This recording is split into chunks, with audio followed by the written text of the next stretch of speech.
Perfect. So it's my pleasure to introduce Leo Novsky this morning.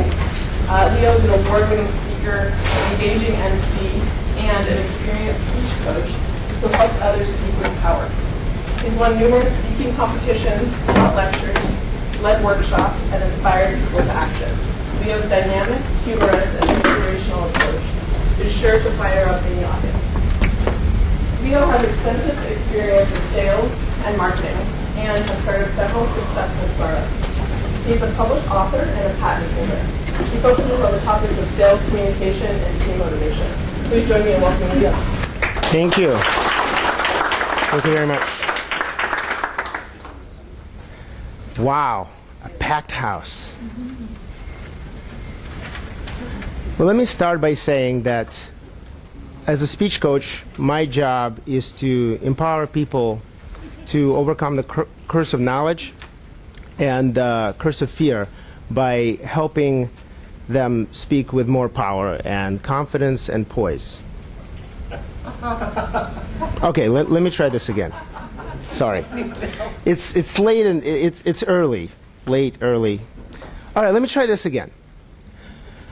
Hi, my name is Leo Novsky, and I am a speech coach, and I help people overcome the curse of fear and the curse of knowledge and help them overcome all of the anxieties, everything, and just by teaching them effective communication skills. No? Okay. Let me do it one more time. Hi, my name is Leo Novsky, and my passion is to empower business professionals to overcome the curse of fear and a curse of knowledge by sharing effective communication skills that can help you speak with more power, more confidence, and poise.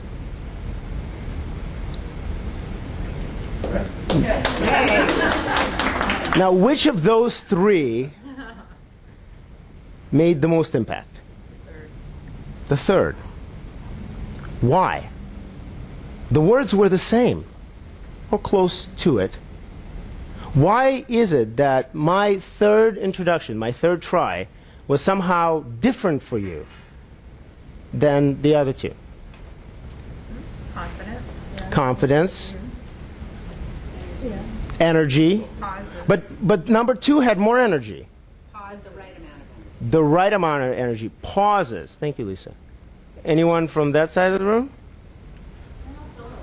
No filler words. Very good.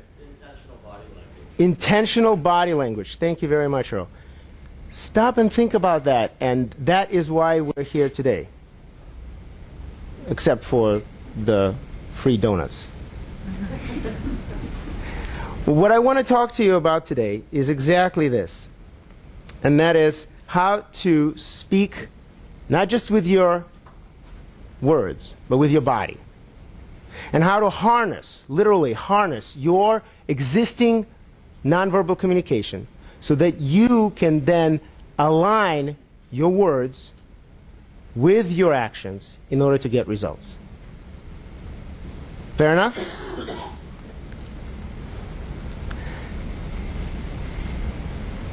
Here are the objectives that I want to accomplish. We only have an hour and a half, and it's a big, notice I'm using body language, big subject. I hope that by the end of today, you will be able to identify 5 key components of effective nonverbal communication. Please. Good to see you. To recognize destructive nonverbal habits that you might have.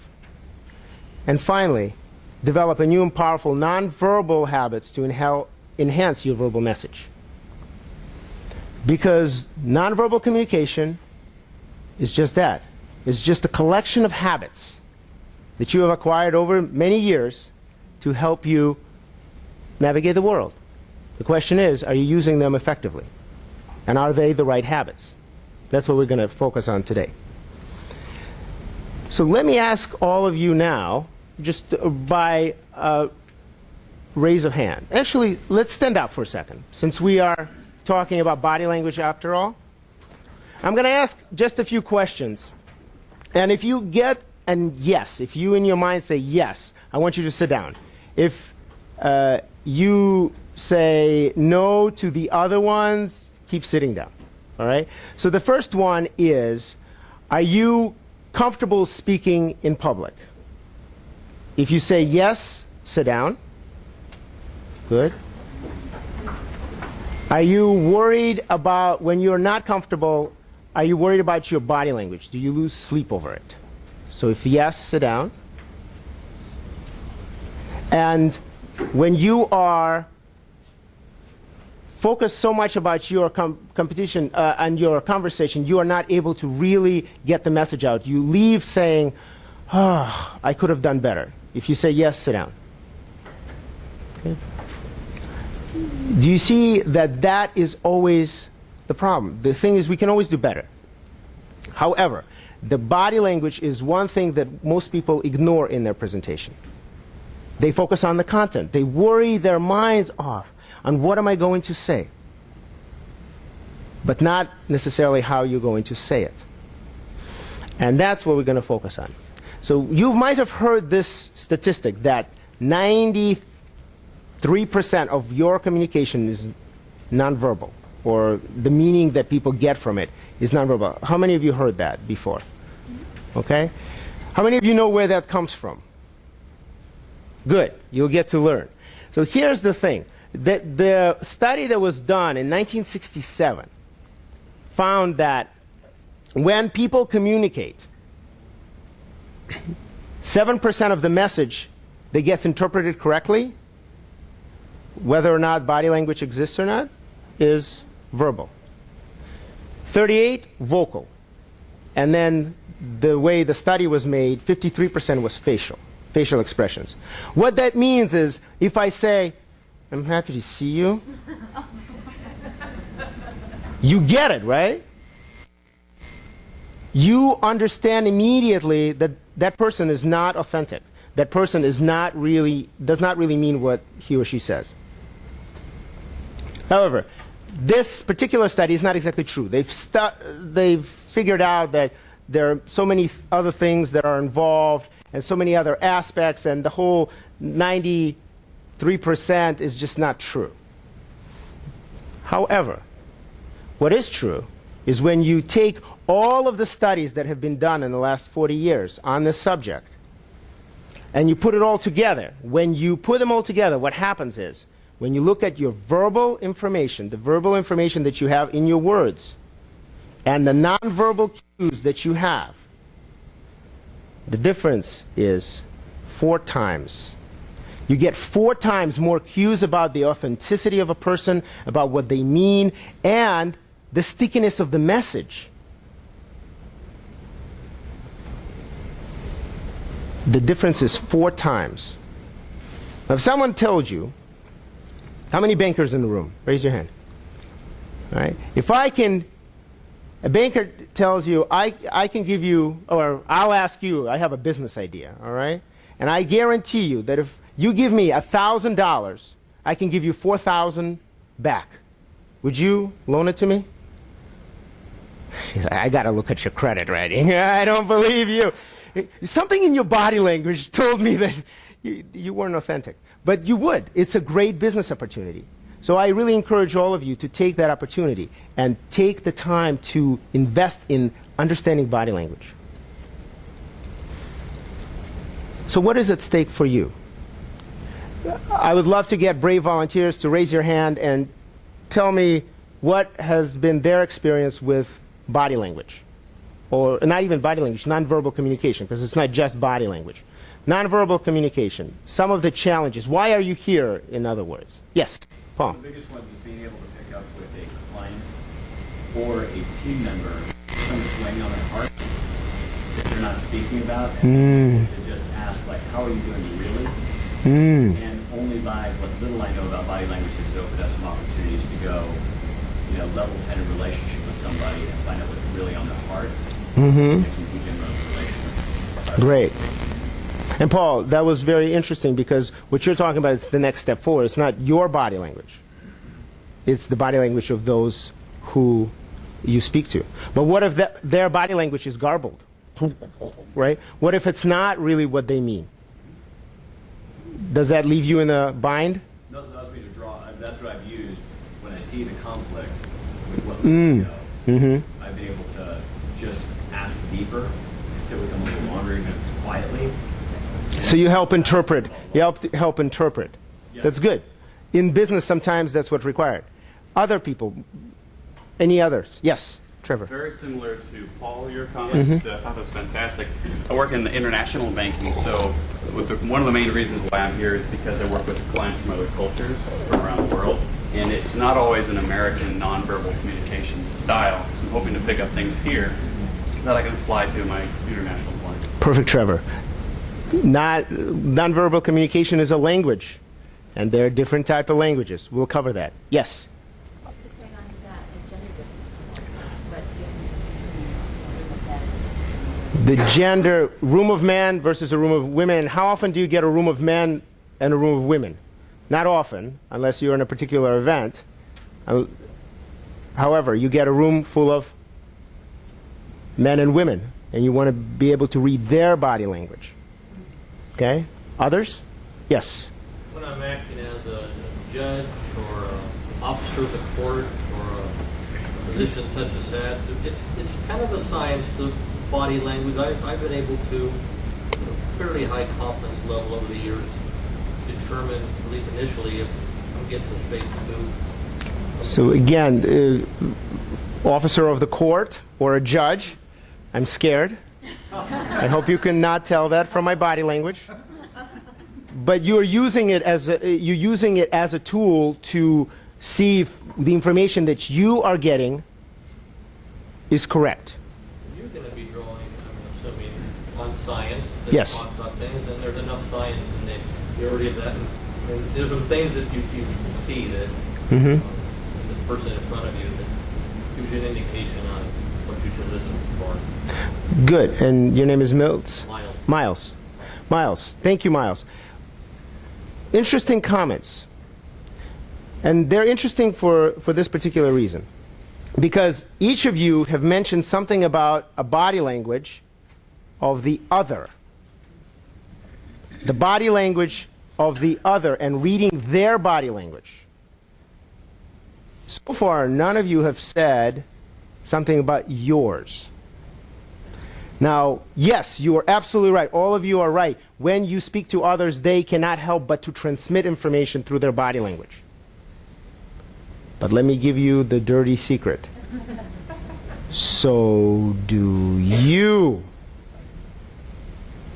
Now stop and think about the time when you had a presentation or a meeting, an important meeting, where there was, let's just call it a misunderstanding, when what you wanted to transmit did not get transmitted, and in fact, your innocent words were misinterpreted,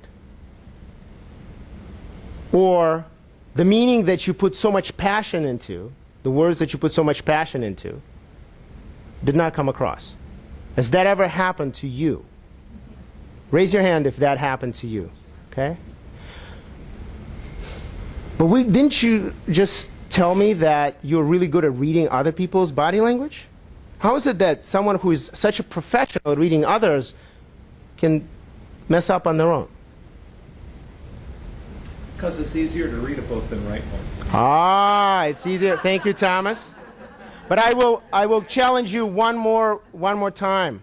I will challenge you one more way and let you think about it one more level. What you're reading from others, if they are as good as you are at reading cues, how did they misinterpret them? Is there a possibility, just a small possibility, that what you're reading is also not correct? That you might be misreading people's body cues and verbal cues? Not because they're trying, because you're not a good observer, but because their cues are garbled. They might be feeling passionate, but their body language doesn't show it. They might be feeling interested, but their eyes don't show it. Just the same way as it happens to you, it can happen to them. And so my challenge to you, and this is a very common thing when we talk about body language and nonverbal communication, that we're so focused on reading the other, we miss the forest for the trees. We forget to be authentic ourselves and to make sure that our nonverbal communication matches what we want to accomplish, what we want to say, what we want to share. Is that fair? That's what I want to talk to you about. Because I'm sure that there are other classes and books that are written about figuring out what the other person is thinking based on their nonverbal communication. Yes? How do you differentiate between organic, your influence on them? In other words, they're in a particular mood or have a particular personality, but when you come in contact with them, now I'm influencing you. Ron, great question. The question here was, how do you tell what's authentic and what's not? How do you tell whether you are responsible for... They might be in a bad mood, or they might see you and get in a bad mood. Exactly. But you know what, Ron? I'm not talking about this today. Because the answer for that is depends. You don't know. Yeah, okay. Because you're not in control. It's their emotion. It's their body language. Whose body language, whose nonverbal communication are you in control of? Anyone else? Anyone else's? No? Okay, so I'm going to talk about that. I'm going to talk about something that you actually can control. Because chances are, even if you become an expert at reading people's cues and where their eyes go, and there is a lot of science behind it, chances are, first, you might be mistaken, still. And second, it still doesn't save you from your own. So let's make sure that whatever you transmit, whatever you say, can really be aligned with what you really feel and what you want to transmit. Good? Okay, let's go on, because this is really important. I'm so glad that I asked that question, because it just identifies a bias that we have. We have bias towards trying to fix others, trying to figure out what others are thinking, and assuming that people, when you come off, that people can read you like a book, what you really mean. Not what you do with your hands or your mouth or your... Yeah. Botox now, you know. Oh! Thank you so much, Eric. Especially with Botox. That puts us... Yeah, talk about... Exactly. And there's cultural differences as well. So you might really find yourself professional in interpreting American body language and get totally stuck because you have someone who's from India, from China, or from Asia. Yes? To just answer this question Yes. for me, work every day with people and trying to convert them from having meetings over the phone, having meetings via video. And so for me, it's about communicating the value of body language and how much more effective, when you can't be in the same room together, how to create as much as close to that environment as possible, so that you have more robust communication and collaboration. And your name is? Brandon. Brandon? Thank you, Brandon. I like that idea because you're absolutely right that there's a lot more cues that you can get from the eyes or seeing the hands or the facial expressions. But the truth is the nonverbal communication, one of the big parts is your vocal variety, and we'll talk about this right now. And you can control your own. So for now, for the next hour, I want to ask you a favor. Shift your mindset just a little bit and focus on your own nonverbal communication. Focus on seeing what is it about your nonverbal communication that works and what does not work. And I will guarantee you that you will leave here better equipped to deal with the other people as well. Fair? Okay, let's do that. Where's Brian? Where did he go? Someone asked me where I was from. Yes. Someone said, your accent. I can't place your accent. It's somewhere between New York and New Jersey. He even tried Boston. Try Soviet Union. In 1989, I was a 12-year-old boy coming from the Soviet Union as a political refugee. And those of you who remember 1989, remember this man, right? Gorbachev, glasnost, perestroika. For the first time in the Soviet Union history, the Iron Curtain that's been shut for all those years started to crack or get opened. And my parents took a chance of a lifetime, left everyone they knew and everything they knew, including their language and their culture, to come to the United States. And I remember that as the plane circled around the New York skyline, the first thing I saw was Statue of Liberty. And I was a 12-year-old kid. I knew nothing about politics. I was just excited for a big trip. But something in my head said, I am free. Isn't that amazing? Sometimes kids have the intuition. And I felt this incredible joy. Then, however, I came to the Chicago public school system.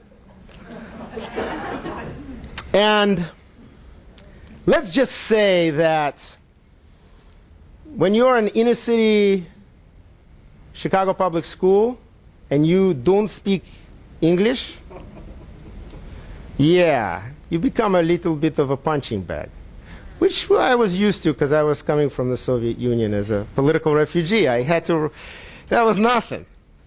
But one thing they told me is, learn English or get out, go back to your country. It was really interesting to me because in Russia, all my life I was persecuted because I was Jewish. And now I come to this country and everyone calls me Russian. I would have killed to be called Russian there.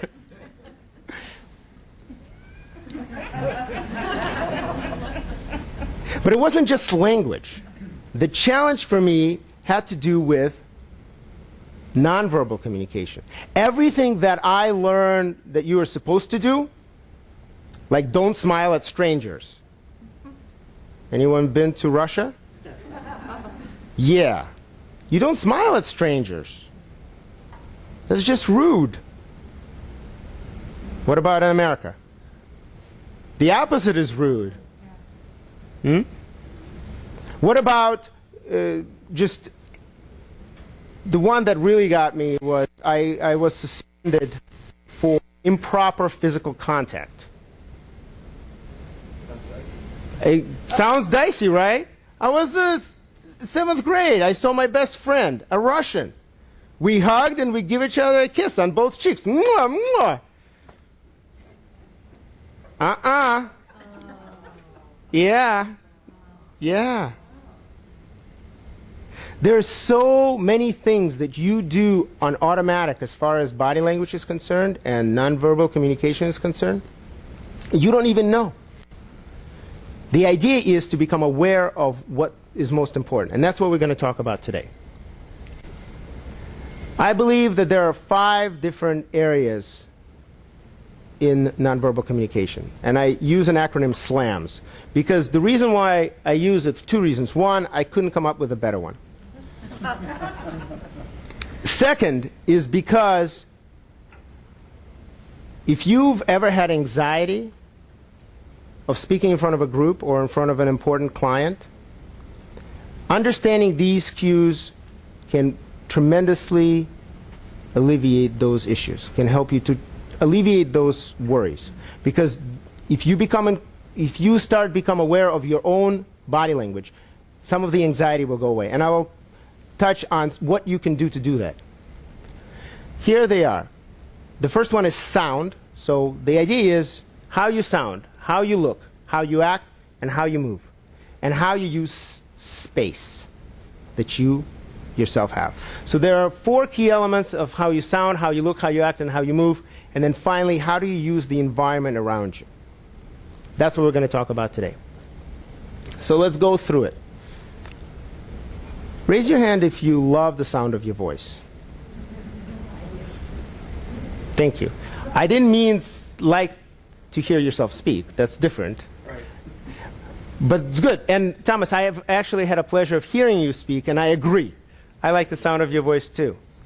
Most people don't like the sound of their voice, and especially recorded, when you record it. And I want to dispel a myth right here, right now. Most people don't like the sound of their voice when they hear it, because when you hear, first of all, you're too critical anyways, but then you hear the voice recorded, and it sounds flat. When you speak it, you have stereo surround sound that oscillates right in your skull. But the other thing is, you might not like the sound of your voice because of the thing that that voice does without your control. Has that happened to you? My mother has a habit of, when she gets excited, her voice goes really, really high. Or when she asks for favor, any favor, from even me, she starts to say, Ленечка, that's my Russian diminutive name, Ленечка, можешь ты мне, пожалуйста, что-нибудь сделать? Can you give me something? Okay, this woman gave me birth. I owe her. Why in the world would she, and she's asking me to pass the plate. Why would it affect her so much that she starts to almost beg in her voice? I've seen men start to talk about something that they're passionate about and then taper off. Or fill the room with ums and ahs. I was at a pitch, a fundraising pitch for a startup. It was a 5-minute pitch. I'm a speech coach, mind you, and an entrepreneur. And this man comes up and he has a great product, and I count 74 ums and ahs in 5 minutes. 74. Those are the ones that I counted. My hand started to hurt. Aside from the fact that I couldn't concentrate on his message, stop and think. The guy has 5 minutes to get his message across. He just wasted over 30 seconds of it going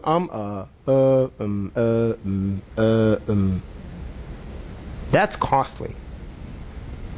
So let's see what we can do as far as fixing or improving our voice and how we sound. There are 2 key elements to sound. One is your volume. The other one is your rate of speech. And if you use that as an x-axis and a y-axis, you get 4 quadrants. 4 quadrants. And amazingly enough, if you just take those 2 variables, I'm sure there are more, but if you just take 2 main variables and you use them, you'll be able to determine that the meaning of the words change. If I were to use high volume, low rate, what would happen? Now, Virginia, if I really use high volume and low rate, who do I remind you of? Thank you, Lisa. Virginia's like, nobody I'd want to know. I was thinking military officer. Military officer. I wonder why you would say that, but yes, that's exactly right. Military officer. It's a command. What if you just do the same thing and say high volume, high rate? Hello, it's so nice to meet you. I'm so happy to see you. Thank you so much for coming. I'm so excited to be here. It's an excitement, right? So what you do when you're excited, you start talking high volume, high rate. At least that's what I do. But what do you do when you're excited? Low volume, low rate. When this Christmas, I got a call that my grandmother died. It felt like a rug was pulled out from underneath me.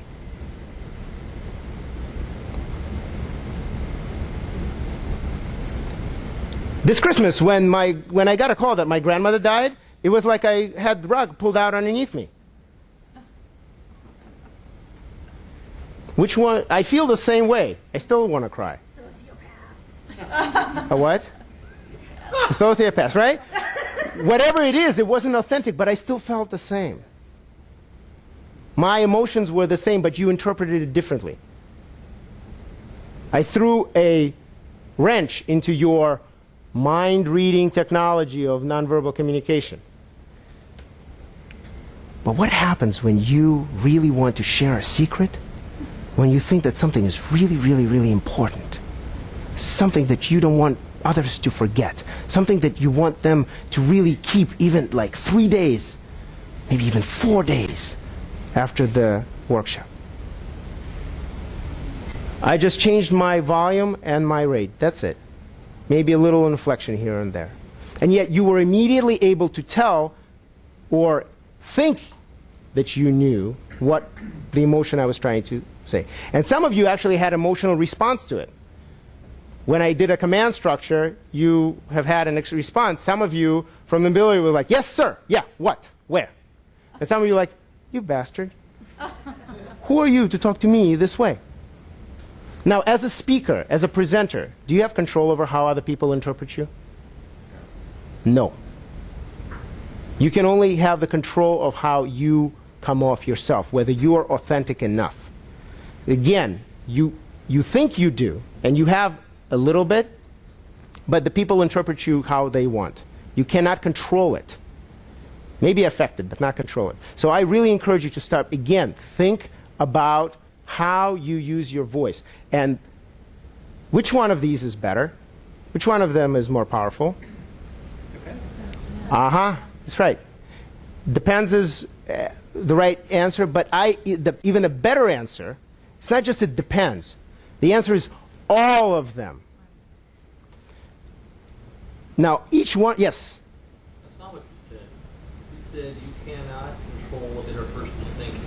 But if you're trying to make a presentation where you're trying to elicit excitement, you can certainly improve the odds by not doing the other quadrant, or not performing, or not trying to communicate with the other's tools. So Miles was saying that's not exactly what you said. You said that you can't control what others can do or think of how you sound, but right here you say that you can. Small distinction. Distinction is I'm really focusing on what you can do for yourself to become authentic in your communication. By doing that, yes, you can affect how others feel, but you can't control it. No matter how good you are in any of this, some people might take you one way, the other way, and any which way. That's not under your control. What is under control is what you can do for yourself. That's self-action. It might be a small distinction, but the idea is you want to focus, I'm encouraging you to focus on yourself and how you speak. Now, each one of you have a preferred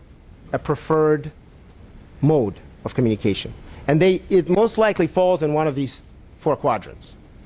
I've actually never met anyone who just, their mode is suspense all the time.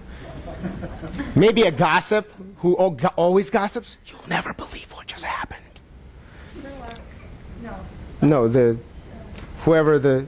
however, each of us tends to have either commandeering, an exciting, or an emotional connection. And that's what our main platform is.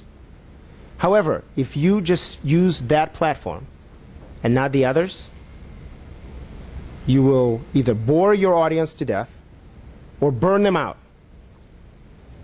My problem is, or not problem, my set, what I'm set on is excitement. I'm always excited. I'm always happy to see you. And it took me 7 years to learn how to really dial it down. So moving the attention, moving your voice, and making sure that your voice reflects the emotion that you want to share is a key training tool. As you're writing down your presentation, you're preparing for a job interview, if you're preparing for a pitch, if you're preparing to share your passion, figure out what it is that you want to convey with your voice and make sure that your voice actually matches it. What happens, though, when you don't have any volume and any rate? No volume and no rate. What do you call that? It's, well, if you have none of that, you call it a pause. And that is another thing that most people forget to do. They forget to pause. But pause is one of the most important tools that you can have to affect and improve your nonverbal communication. And it's as close as possible to helping control your audience, or helping change your audience's mind. And the reason is because when you pause, you give your audience space to fill it in with their own thoughts, or their own laughter, or with their own ideas, or with their own aha moment. And it gives you a chance to reflect on what you're saying and whether it's effective. Also, sometimes allows you to pause to get a drink of water. Raise your hand if some of you, or someone you know, has issues with pausing. We won't say whom, but that's an important part. As you create your presentations, find places where you can pause. There are many different pauses. There's an excited pause. There's the pregnant pause. I'm not going to go on. But the idea is you want to pause when it matters. Because when it matters, your information will get through so much better, irrespective of what you're actually speaking about. So how do you find your sound? My suggestion is to focus on 3 key elements. One is variety. Remember those 4 quadrants?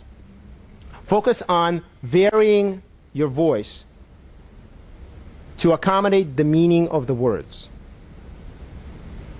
And if you align those 2 together, the quality of your information will just jump out. It will be difference between watching black and white television and color. Same picture, different experience. Breath. If you've ever wondered how do you deal with anxiety when you are about to step in front of an audience, or when someone asks you a challenging question that you don't know how to answer, take a deep breath.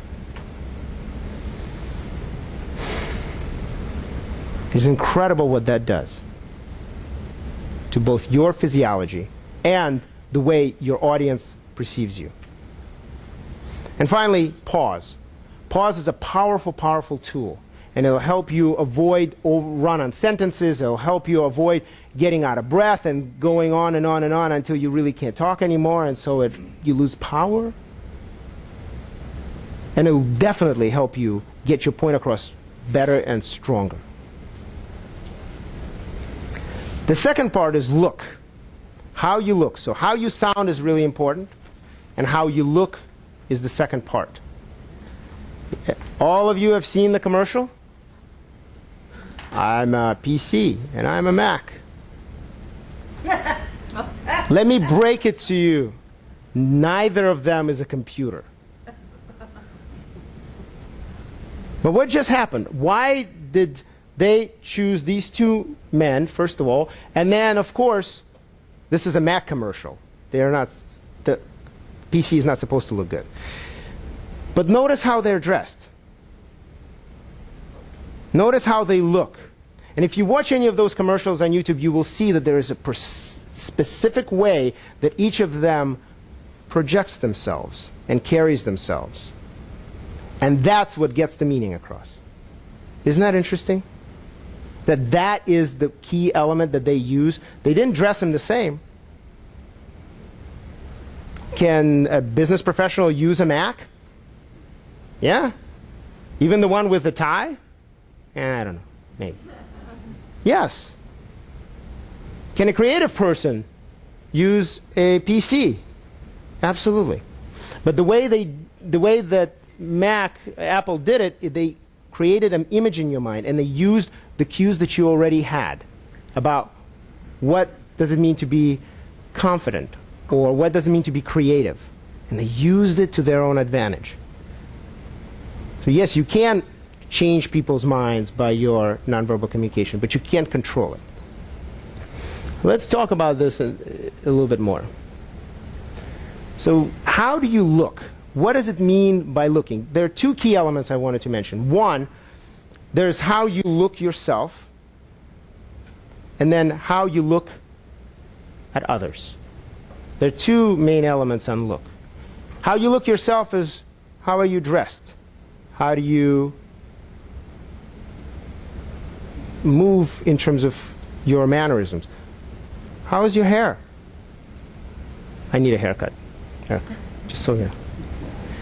Eric is an amazing hairstylist in Kirkland. That man doesn't need a hairstyle, but because he's bold. The idea is you don't want to show up to an interview at Microsoft looking like this. I will not get a job. Similarly, if I go to a bank for an interview dressed in jeans and a shirt with no tie and Tevas, I won't get a job, irrelevant of what my resume says. Knowing your audience is essential. Understanding the cues is important, but understanding where you're going and what you're trying to accomplish and making sure that you're dressed appropriately is important. Some people say, this is not who I am. I never wear ties. Okay. Never get a job in the bank. But if you want to talk to a banker and get the respect, see if you can dress accordingly. Yes? Yes. Maybe a small play on the word, but you said you want to understand your audience, and yet many times people here will have an audience of mixed skills and talent. Is it fair to say you want to know what the decision maker good. is looking for? Miles, that is good. The question was, sometimes you don't have control, or you don't know who exactly. It's not a uniform group of people you're speaking with. How do you decide how to dress for it? I'm sure that there are dress consultants who can do a better job at this than I am, but I believe that the important thing to do is to understand the group as a whole and the dynamic in it. Yes, if you have particular decision makers that you want to affect, dressing similar to them is important. Look around here. You're all dressed differently. There was no way I was going to match what you're wearing. But this was a business event, and I decided to wear a suit and a tie. In general, you want to dress slightly nicer than the room itself. However, if I wore my tux, which I have, that wouldn't come across right. It would be wrong somehow. So yes, you want to pay attention to the audience, and if there are decision makers in a room, pay attention to them as well. So it's where you look and then how you look. So here's what I would suggest. One is what's called style matching. How do you match a style based on the audience that you're working with, and also what really is important to you? A lot of times people have pins on their coats. This is important because it gives cues of what organizations I belong to. Irrelevant of what I'm wearing, that might be something that I want to put on. There might be something really special, a tie that's really cool, or a shirt that really means something to you. There's a lot of variation here, but I want you to start thinking about this because it does matter. Your comfort.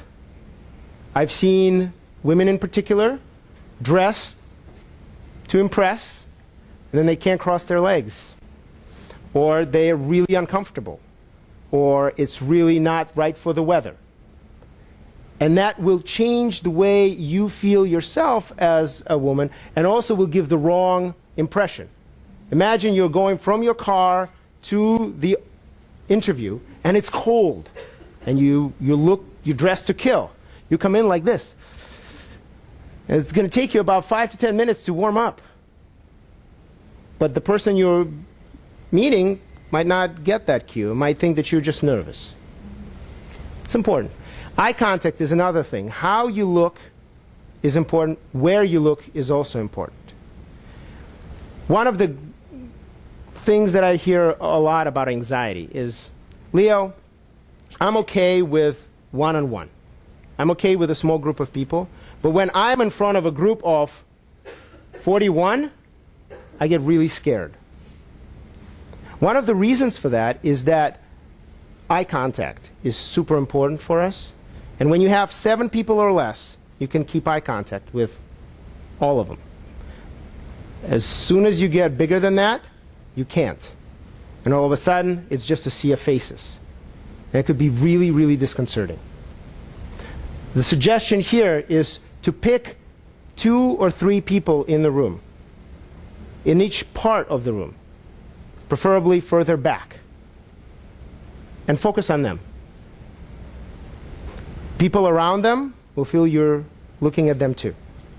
But more importantly, you'll have a tendency to calm you down and prevent the, what I call the machine gun look. I'm looking at everybody. Yeah, are you feeling looked at? Yeah. So it prevents that, and it gives you the confidence. So you still have 2 or 3 people that you connect with eye contact. You can switch them, but the idea is focus on the individual face, and the people around them will also feel that they're being looked at. The third piece is act. How you act is incredibly important in nonverbal communication. And there are 2 key elements to it, and I'm going to get to both of them, and Trevor will cover your question about culture. How you act is incredibly important because it gives the cues to others whether you care, or whether you're happy, or whether you're sad, or whether you are plain rude and insulting.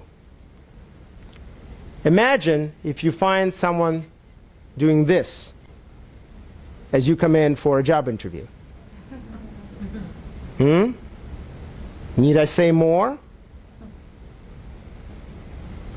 Hold that thought, because you might be surprised at how things can get interpreted.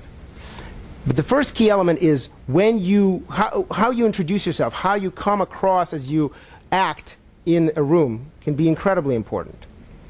And I could talk about it myself, or I can ask an expert. And we just happen to have an expert in the room, Arden. Arden is a coach herself. She is an etiquette coach.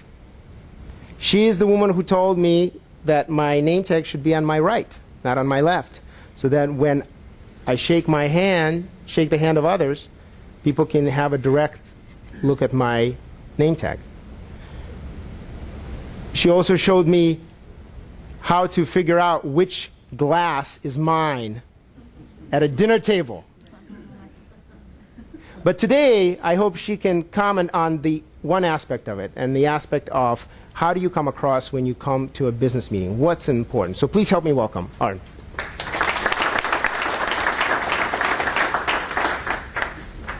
Thank you, Leo. Well, how fun to be able to come up here and talk with all of you. Leo's been sharing some great information.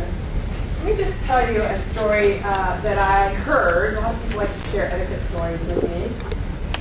So a salesperson was coming to a meeting, and the person that was not meeting with him but oversaw the parking lot noticed that this salesperson drove up in his car, his fancy car, parked right into the employee parking space rather than the visitor, got out of his car and flicked his cigarette into the parking lot. Now all of that was nonverbal, right? He didn't say a word. But the person observing him called the person that the salesperson was going to meet with and said, "Do not work with this man. He's very disrespectful." Just because of how he acted, right, in the parking lot. So we have to remember that we're being observed all the time. Not just how we're holding ourselves, but how we're moving, what we're doing with the tools that we have in our hands. So Leo pointed out something that reminded me of one of the things that's really important about how we act, and that is our handshake. Do we shake hands with people? And how do we shake hands with people?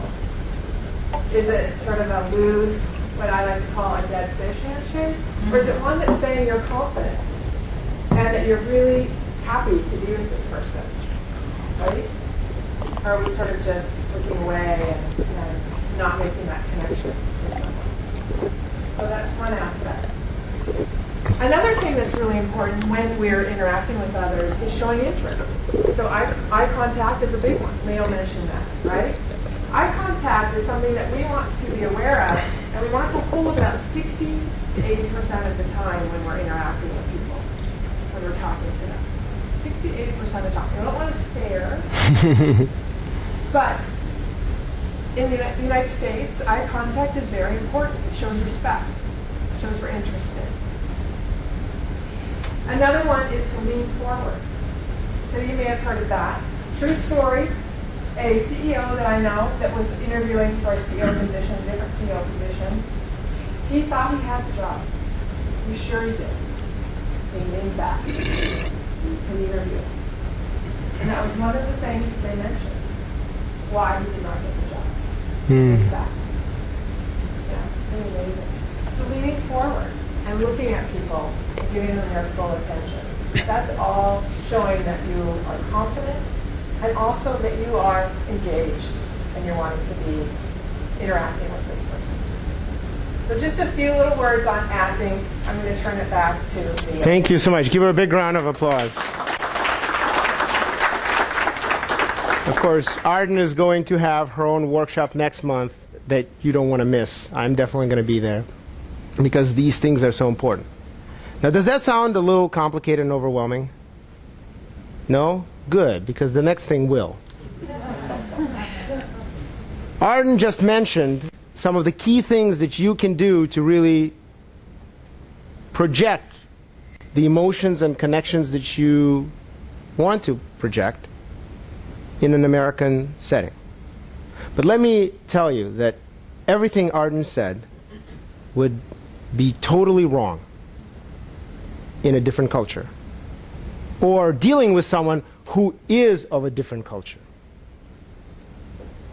After I graduated from college, I decided that I did not want to follow the cookie cutter way of college, graduate school, doctorate that my parents wanted me to have. I wanted to live. I wanted to experience. I wanted to go to Japan. And so at the age of 22, I became an English teacher.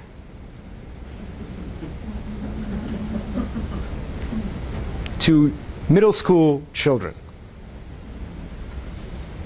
If you ever meet a Japanese who speaks English with a Russian accent,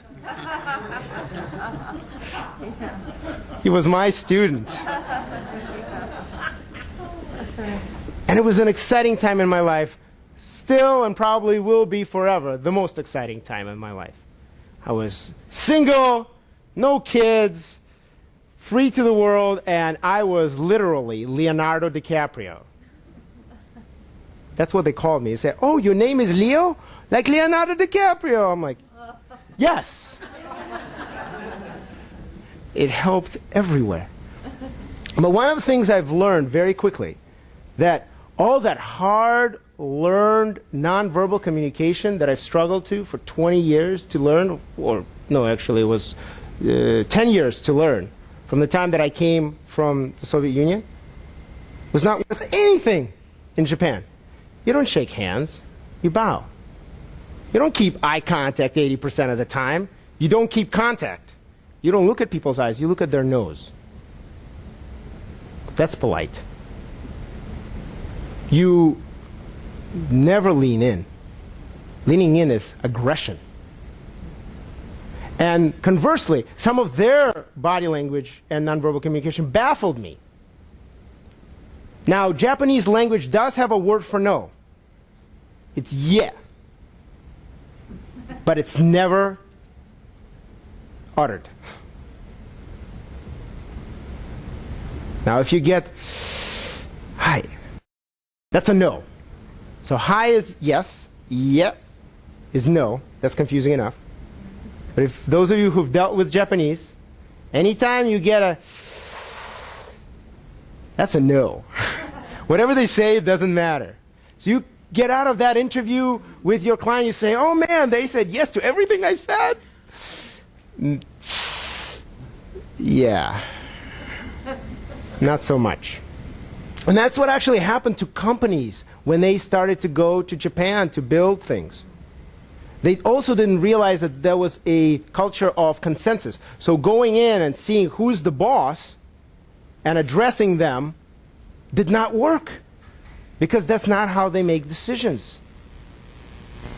And that is a key element that I want to have you leave with. Raise your hand if you are not born in this country, if you are from another country. Great. Okay, good. Put your hands down. Raise your hand if you deal on some level with someone from a foreign country, either as a client, as a boss. Yeah, a lot more people. You can do yourself an incredible world of good by doing a little homework and finding what and who they are, what their background is, and what do they do with their body language. What do they do with their verbal communication?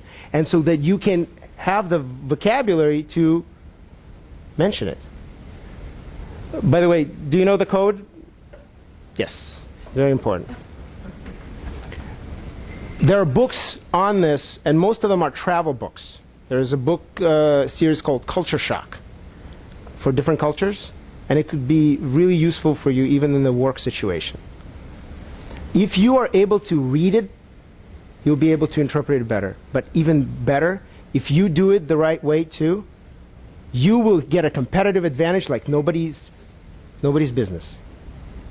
Remember that other picture I showed? That this was obvious? If you exchange a business card with a Japanese person, and you do what you usually do, which is, oh, there's a business. Do you have anyone have a business card on them right now? Okay. All right. Thank you. Thanks. Now, it was great to meet you. What are you doing here today? Does that look normal? That would be insulting. You would literally insult them, and they will not tell you. Not just because they're Japanese, but just in general, we don't tell. We just assume that the person is a... Yes, that. Fill in. Here you go. Can you do it again? And let me pretend. Oh, well, first of all, you would never give your card this way to a Japanese person, just as an example. Nor like this. Like this. Then you would stand up. You would never give us sitting down. This is very important because Eric is actually a budding entrepreneur. He might be speaking to Japanese for investment and such, right? Oh, Eric Berger, and you are a stylist? That's fantastic. Guess what is going to happen to this card while I'm speaking to Eric if I'm speaking to a Japanese person? I'm going to keep holding it with both hands, unless I don't like him. And in that case, I will do what you always do and put it in your pocket. Thank you. And oh, by the way, you turn it face so then they can read it, not to yourself. A small piece of advice with a slight bow. Thank you. Give him a round of applause. Eric, how important would it be for you to make a good impression with the Japanese distributor or manufacturer? Very much so. Yeah. Can you imagine if all your hard work be wiped out before you even start by, oh, great. So is it worth thinking about it? Is it worth researching it? Do that.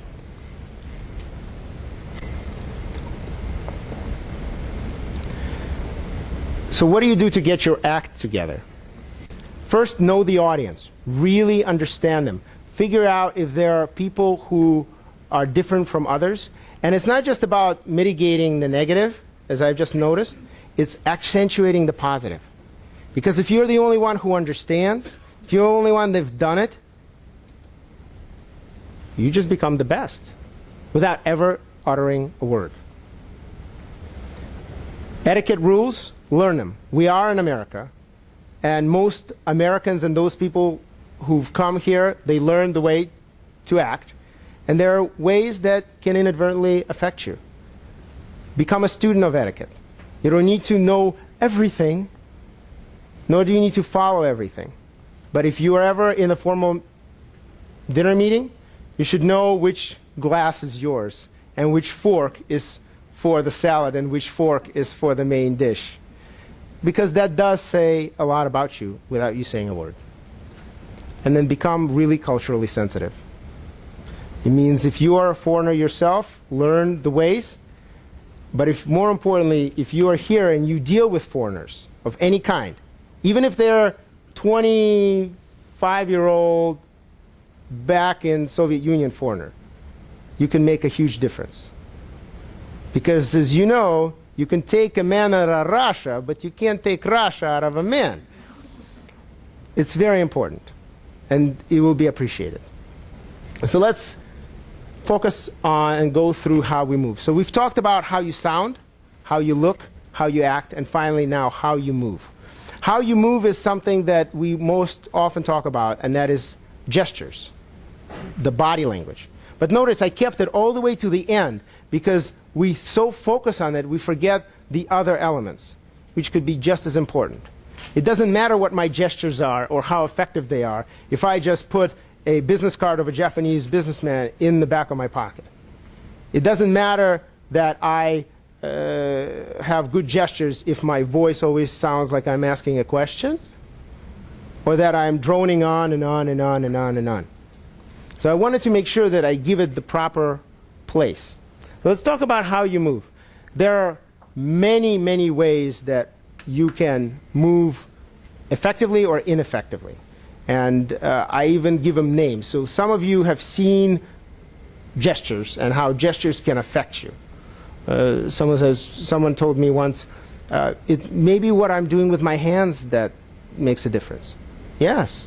With my body, yes. I even call them names, as I mentioned. There is the sergeant. There is the priest. There is the thinker. There is the Adam and Eve. There is head and shoulders. There is I'm married, or I want to be married, or I was married. Exactly. All these show things. The one that I've had a lot of trouble with as I started speaking is, I call it the sailor. I would stand and without knowing it, I would move side to side. Huh? The mother? The mother's rock. See, this could be, you can give it whatever names you want. These are not patented. But this really put people to sleep. And just by shifting my feet slightly, putting my toes out, I can't do that. Or by putting one of my feet forward, I cannot do that anymore. Becoming aware of that is really critical.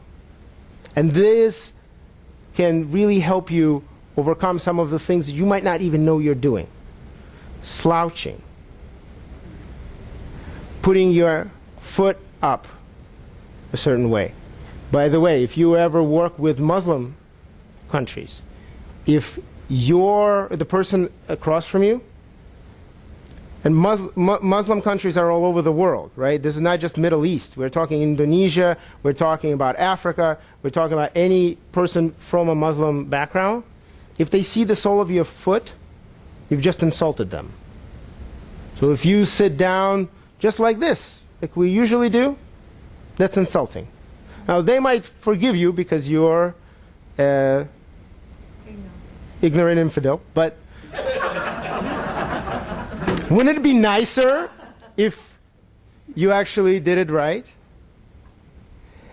Gestures are incredibly important, and the negative gestures are ones that can often get people in trouble. Let me raise your hand and just shout out some that you think about that either you do or you know someone who does them. Some, the ones that you've noticed. Some gestures, yes? The leg rocking thing up on the top Oh, right-hand corner, yeah. yeah, oh. Right? And you can't focus on what he's saying. You're like, What others? Yes? The arm that goes flying in the air and all over the place when they're talking. An Italian? No. Yes? Or moving on that, like you're trying to make an aggressive point, you're really pointing and aggressive with your emotions. Incredible how just that motion can really, really upset people. Right? It's much better than, right? Yes. No, I'm just kidding. Paul, did you have a one? Ventilation. People pull at their neck. If they're nervous or. Let me just say that this does not help with the ventilation at all. Just get a better shirt. Yes, absolutely. For women, what are some of the ones that women tend to do that detract? Yes? Mm-hmm. That's right. And in Russia, this is completely normal. Yes, Virginia. Playing with my hair.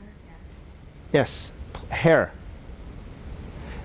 Nervous energy. And I'll mention how to address it. This is important. But these are gestures that sabotage. What are the gestures that really help get your point across? What are the good gestures? What are the gestures that can really help you, or if you've seen that really worked?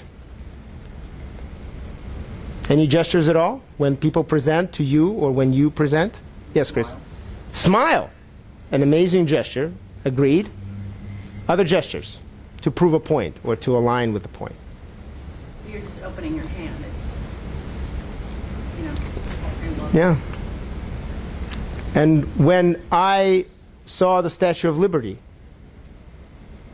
that gave you a visual. When I caught a fish, it was... Yes? Just any gesture, if you just stand with your arms to each side, you're not animated enough to keep your body engaged. Mm-hmm. Good. So that brings me to a really great point. The resting point. When you speak, the best place to keep your hands is down here. When you start doing this, if you haven't done it before, it will feel so wrong. Right? It will just feel so wrong not to have them doing something. But your hands are props. Imagine you have props with you all the time. And you can actually use them effectively. But if you use them all the time, people won't pay attention to them or they'll be distracted. But if there is one point that you make, or two, or three, your emotions can actually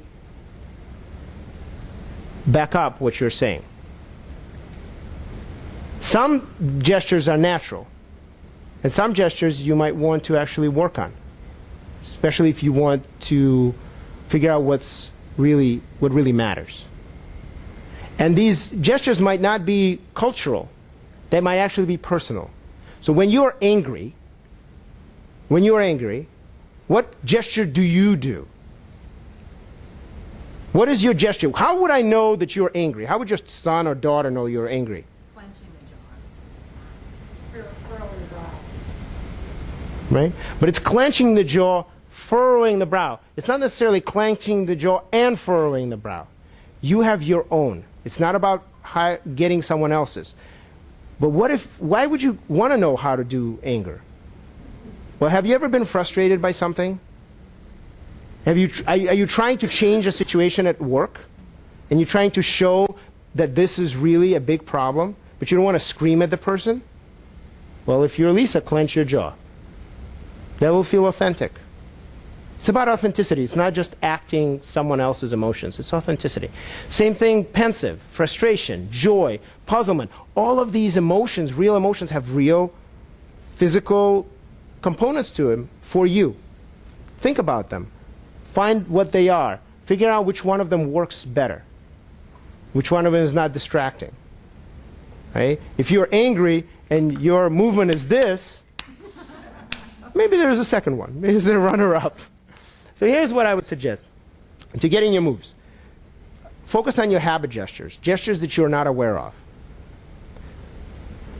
Focus on your power gestures, especially if you're presenting. Especially if you're presenting the same material over and over again, there might be gestures that could really, really make the point for you. And finally, focus on emotions and seeing if you can really portray your emotions better by adding gestures to them. Question. Yes. I've been in a seminar of a guy who reads criminals Yes. over the terms of body language. He's talking there should be certain gestures that you never do. Mm-hmm.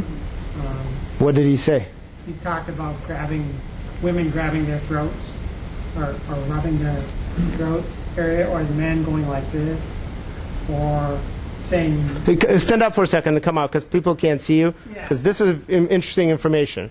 He was, I don't want to be caught in a and then he also criminal talked about- investigation. So show them again, Nelson. He's like women rubbing their neck in this space Mhm. right here, It's and then indicative of what? What does it mean?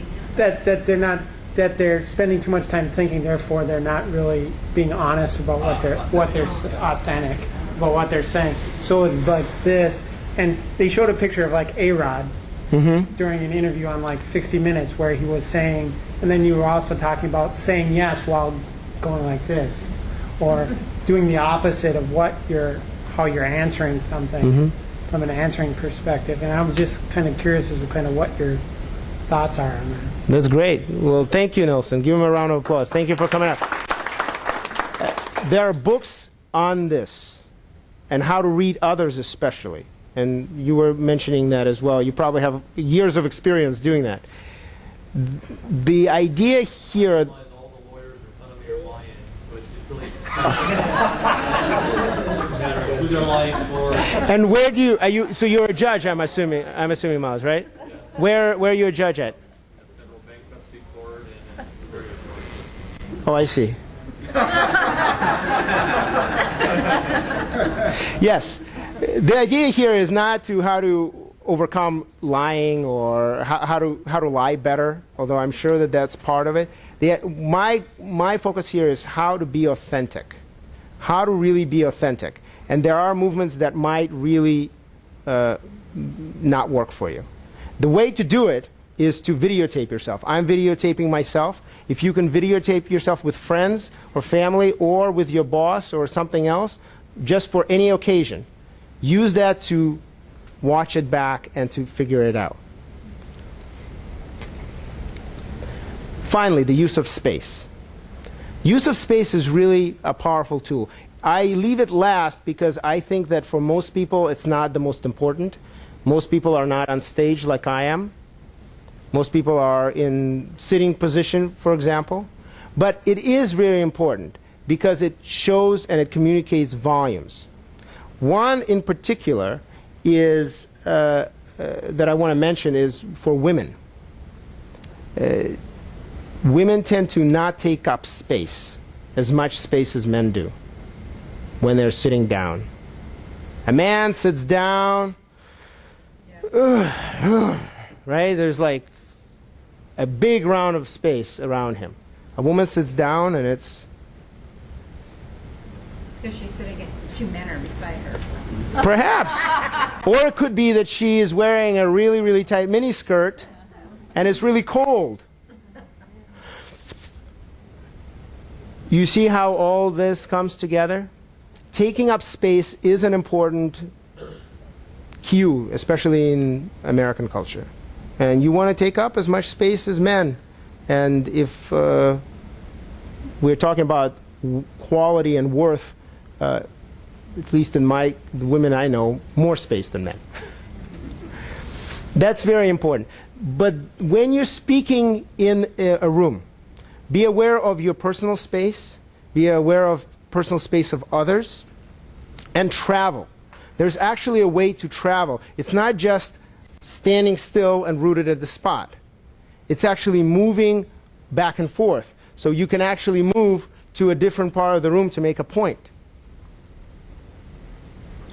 A small tip, if you have a PowerPoint, have a blank button to turn it off so you're not the screen. You can move back and forth, and that's very powerful, as long as you're not continuing to pace all the time. And this can be very, very distracting to you. But again, doing it with a purpose makes a huge difference. But it's not just two-dimensional.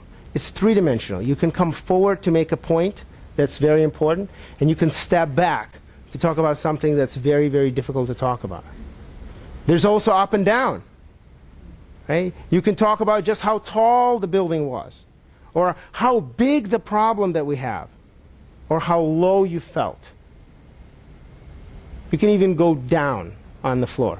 I watched the Toastmasters video and a world championship of public speaking. And he started his presentation by saying, have you ever in your life, boom, fell down? And he stood there, said that, how long were you down there? Did you feel like you were there too long?